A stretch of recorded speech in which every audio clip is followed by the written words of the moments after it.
আতশবাজিতে আগুন ধরে গেছে, আতশবাজিতে আগুন ধরে গেছে, আতশবাজিতে। আরে আল্লাহ!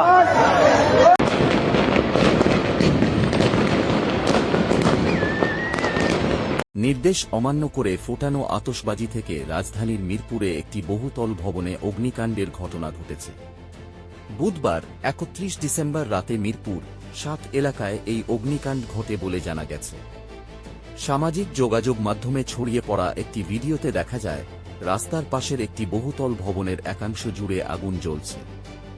ভবনটির ওপরের দিক থেকে আগুন ও ধোঁয়া বের হতে দেখা যায়, যা মুহূর্তেই এলাকায় আতঙ্ক ছড়িয়ে দেয়। প্রাথমিকভাবে ধারণা করা হচ্ছে নতুন বছর ২০২৬ সালকে বরণ করতে ফোটানো আতশবাজি থেকেই এই আগুনের সূত্রপাত হয়। তবে এ ঘটনায় এখনও হতাহতের কোনো তথ্য পাওয়া যায়নি। উল্লেখ্য, সাবেক প্রধানমন্ত্রী ও বিএনপি চেয়ারপারসন খালেদা জিয়ার মৃত্যুতে বুধবার ৩১ ডিসেম্বর থেকে আগামী শুক্রবার ২ জানুয়ারি পর্যন্ত রাষ্ট্রীয়ভাবে শোক পালিত হচ্ছে।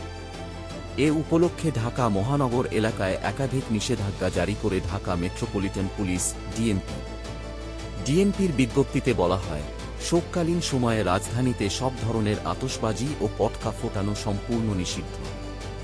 একই সঙ্গে ফানুস ও গ্যাস বেলুন ওড়ানো যাবে না। উন্মুক্ত স্থানে কোনো ধরনের সাংস্কৃতিক অনুষ্ঠান, ডিজে পার্টি, র্যালি কিংবা শোভাযাত্রা আয়োজনেও নিষেধাজ্ঞা আরোপ করা হয়। এছাড়া উচ্চ শব্দে গাড়ির হর্ন বাজানো কিংবা গণুপদ্রব সৃষ্টি করে এমন কর্মকাণ্ড থেকেও সবাইকে বিরত থাকার নির্দেশ দেওয়া হয়।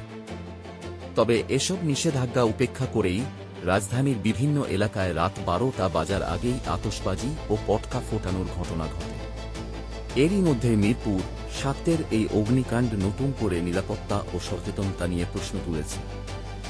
ডিএমপির পক্ষ থেকে জানানো হয়েছে, নিষেধাজ্ঞা অমান্যকারীদের বিরুদ্ধে আইনানুগ ব্যবস্থা নেওয়া হবে। একই সঙ্গে নগরবাসীকে শোকের পরিবেশ বজায় রাখতে এবং আইন মেনে চলার আহ্বান জানানো হয়েছে। ঘটনার পরবর্তী আপডেট পেতে আমাদের সঙ্গেই থাকুন। এরকম আরও আপডেট পেতে আমাদের চ্যানেলটি সাবস্ক্রাইব করুন।